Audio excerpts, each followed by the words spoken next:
बिस्मिल्लाहिर्रहमानिर्रहीम। अस्सलाम वालेकुम। ज़ैन टीवी में खुशामदीद।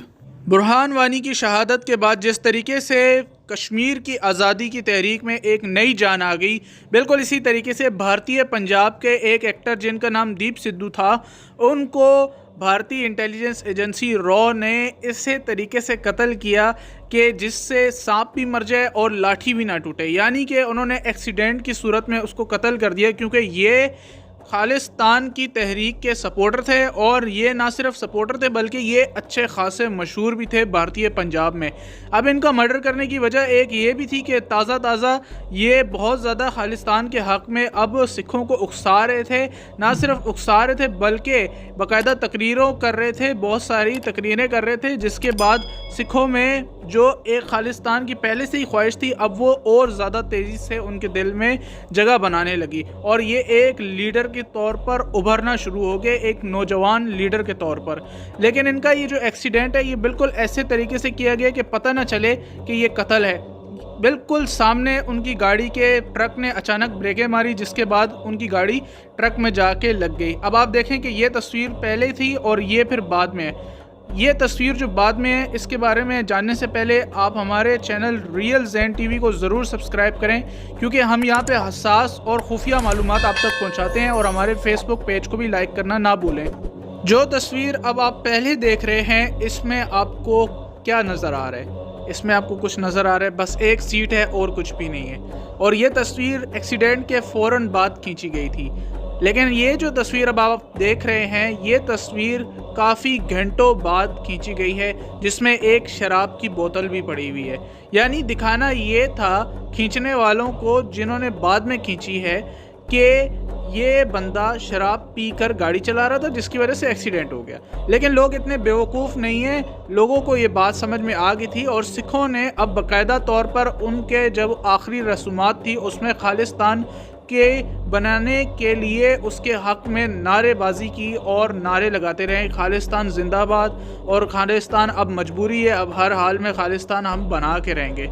और ये जो दीप सिद्धू हैं, इनका जब फार्मर्स का जो वहाँ के किसान का एहतजाज हो रहा था, उस दौरान इन पर इल्ज़ाम लगे कि ये बीजेपी आरएसएस के साथ मिले हुए हैं और उनके एजेंट हैं और ये गद्दार हैं। लेकिन ऐसा बिल्कुल भी नहीं था। ये आखिरी वक्त तक अब खालिस्तान को सपोर्ट करते रहे। और आप ये वीडियो देखें, इनमें ये खुद क्या कह रहे हैं, आप खुद सुने।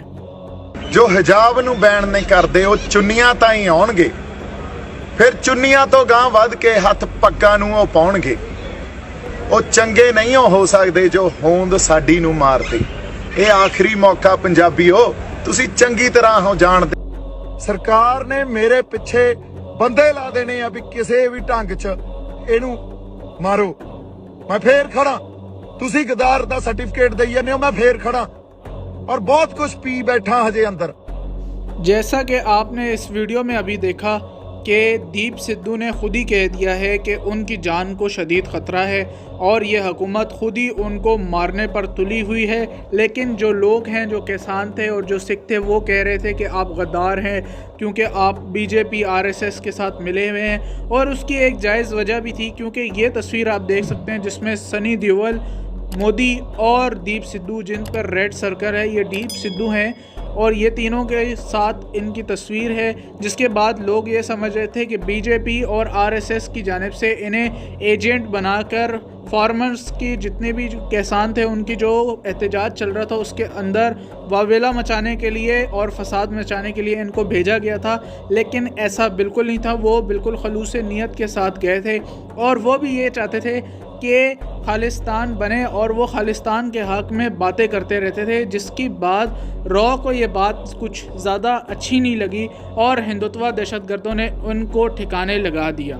एक्सीडेंट में मारने की वजह इनको सिर्फ ये थी कि जिस तरह इनको एक्सीडेंट में मारा गया है, अब कुछ लोग कंफ्यूज भी हैं कि वो ये समझ रहे हैं कि क्या पता ये वाकई एक्सीडेंट हुआ हो और लोग ऐसी बातें बना रहे हैं, जबकि ऐसा नहीं है। ये बाकायदा तौर पर एक कत्ल किया गया है और रॉ ने इसलिए ये काम किया है क्योंकि वो जानते हैं अगर हम बुरहान वानी की तरह इनको बाकायदा तौर पर कत्ल करते तो जो खालिस्तान की एक तहरीक है और जो ये उस तहरीक को सपोर्ट कर रहे हैं, उसके अंदर एक बहुत ज़्यादा जोश व जज्बा भर जाएगा सिखों के अंदर और वो और भी तेज़ कर देंगे अपनी डिमांड, और वो मुसल्ला डिमांड करेंगे। और इसी बारे में दीप सिद्धू अपनी इस वीडियो में कह रहे हैं कि अब मुसल्ला हो जाओ। लांगरी बना देना ते या सेवादार बना देना, जुझारू नहीं रहन देना, ना मुसलमान कौम नूं रहन देना, ना सिखां नूं रहन देना।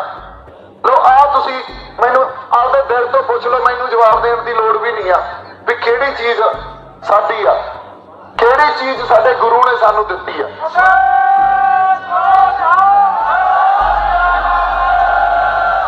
हुण यार इहनूं फड़ांगे फिर तो शर्म नाल ही मर गए असीं, फिर तो फड़ना तो बाई जी इहनूं ही पऊगा। इस नूं आपदा शरीर दा अंग बनाउणा पऊगा। यही गुरु साहब ने सानू पछाण दित्ती आ।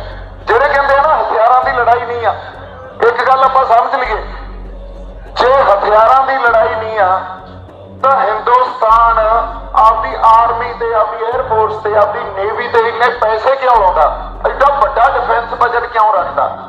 जैसा कि आपने देखा कि दीप सिद्धू ने झाड़ू के तरफ इशारा करके कहा, जिसका मतलब है आम आदमी पार्टी यानी अरविंद केजरीवाल की पार्टी के ये हमारा मुस्तकबिल नहीं है, इसे हमारे बुज़ुर्ग हमारे लिए छोड़ के नहीं गए। हमारे बुज़ुर्गों ने हमें वेपन्स दिए हैं, तलवारें दी हैं, और हमें ये नसीहत की थी कि ये आप लोगों का मुस्तकबिल है, आप लोगों ने वेपन्स इस्तेमाल करने हैं। हम लोग सिर्फ अमन पसंदी के साथ नहीं रह सकते। क्यों हम अमन पसंदी के साथ रहे जबकि भारत भी अपनी नेवी, आर्मी, एयरफोर्स पर पैसे खर्च करता है, और हमें भी हथियार अपने पास रखने चाहिए क्योंकि ये हमारे बुज़ुर्ग देकर गए हैं। अब ये बात वहाँ के मुसलमानों को इस बात को अपने पल्ले बांध लेना चाहिए कि एक सिख ने अगर ये बात की है तो ये बात अगर उनके लिए कारआमद है तो ये बात आपके लिए भी कारआमद है, क्योंकि आप भी उसी मुल्क में रहते हैं। और आप अगर हथियार नहीं जमा करेंगे तो ये आपको काट खाने के लिए बिल्कुल तैयार हैं। ये हिंदुत्व दहशतगर्द आपको कभी भी नहीं छोड़ेंगे। आप चाहे जो मर्ज़ी कर लें, जितने मर्ज़ी ईमानदारी इनको दिखा दें, ये आप पर कभी यकीन नहीं करेंगे, और इनको आपकी ईमानदारी की ज़रूरत भी नहीं है, क्योंकि ये आप लोगों से बदला लेना चाहते हैं, ये आप लोगों को ज़बह करना चाहते हैं। अब ये इनका जो ड्रामा चल रहा था कि हिजाब को बैन किया जाए और इस तरीके से आहिस्ता आहिस्ता मुसलमानों की तमाम चीज़ों को बैन किया जाए और ये कहा जाए कि इस्लाम को और शरीयत को हम नाफिज नहीं होने देंगे और इस तरीके की बातें, और तमाम मुल्क में यूनिटी होनी चाहिए, ये सारी बकवासियात हैं। ये आप जो वीडियो देख रहे हैं, इस वीडियो के अंदर ये हिंदुत्व दहशतगर्द असम्बली के वक्त भगवत गीता पढ़ा रहे हैं। एक तरफ कह रहे हैं कि स्कूल के अंदर यूनिटी होनी चाहिए और स्कूल में रिलीजियस चीज़ें नहीं होनी चाहिए, लेकिन दूसरी तरफ अपने मतलब की सारी चीज़ें ये लोग कर रहे हैं, जिसका साफ मतलब ये है कि यूनिटी वगैरह सब भाड़ में जाए, सब चीज़ें बकवास है। असल बात है कि इनको इस्लाम से नफ़रत है और इसी वजह से ये तमाम इस तरह की हरकत कर रहे हैं, एक एक करके मुसलमानों की तमाम चीज़ें को बैन कर रहे हैं। और मुसलमानों को चाहिए कि वो डट जाएं। अगर वो डटेंगे नहीं तो फिर आप देख लें कि आहिस्ता आहिस्ता ये लोग इनको किस तरीके से काटना शुरू करेंगे।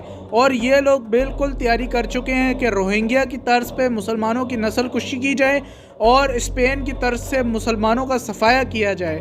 अब आप सिखों से ही सीख लें कि सिखों ने अपना 1984 के जो उनके जेनोसाइड हुआ था, जो नस्ल कुशी की गई थी, उसके बाद उन्होंने ख़ुद को मुसल्ला कर लिया और आज हिंदुत्व दहशतगर्द उन पर डायरेक्ट हमला नहीं कर सकते। उनको हीले बहाने से कमज़ोर करने की कोशिशें की जा रही है। डायरेक्टली उनके अंदर इतने बराह रास्त उनके अंदर इतनी ताकत ही नहीं है कि वो इन सिखों को दबा सके। और सिखों की आप तहरीक देख लें, कितनी मजबूत तहरीक है खालिस्तान की। आप देख लें कि सिख ज़्यादा से ज़्यादा एहतजाज नहीं करते, वो एहतजाज कम करते हैं, लेकिन जब करते हैं तो बहुत ज़बरदस्त करते हैं और हथियार बहुत ज़्यादा नुमाइश करते हैं हथियारों की। और इसकी वजह से हिंदुत्व दहशतगर्द सहम जाते हैं, उनके दिलों में खौफ तारी हो जाता है सिखों के लिए। आप अगर दूसरी तरफ मुसलमानों का देख लें तो मुसलमान वहाँ पे औरतें उनके एहतजाज कर रही हैं, अल्लाहु अकबर के नारे लगा रहे हैं, मर्द उनके बस बातें कर रहे हैं और कुछ भी नहीं। उब्बुल वतनी का इनको जो भूत सवार हुआ था उसकी वजह से इन्होंने कभी हथियार जमा ही नहीं किए, क्योंकि इनके जो गद्दार, जो मुसलमान दुश्मन, इनके जो रहनुमा हैं, उन्होंने कभी इनको ऐसा करने ही नहीं दिया, क्योंकि उनकी अपनी सियासत ख़तरे में पड़ जाती है। उनको MPA, MNA और चीफ़ मिनिस्टर की जो सीटें मिलती हैं वो नहीं मिलती। इसी वजह से मुसलमान वहाँ पे कमज़ोर रहा, वक्तन फ़वक्तन उनकी नस्ल कुशी होती रही, लेकिन उन्होंने कभी भी ये सबक नहीं सीखा कि आज अगर एक इलाके में मुसलमानों की नस्ल कुशी हो रही है, कल को सारे मुसलमानों की नस्ल कुशी होगी। अब भी वक्त है, हथियार जमा करें, ख़ुद को बचाएँ, ग़ज़वा हिंद के लिए तैयारी करें।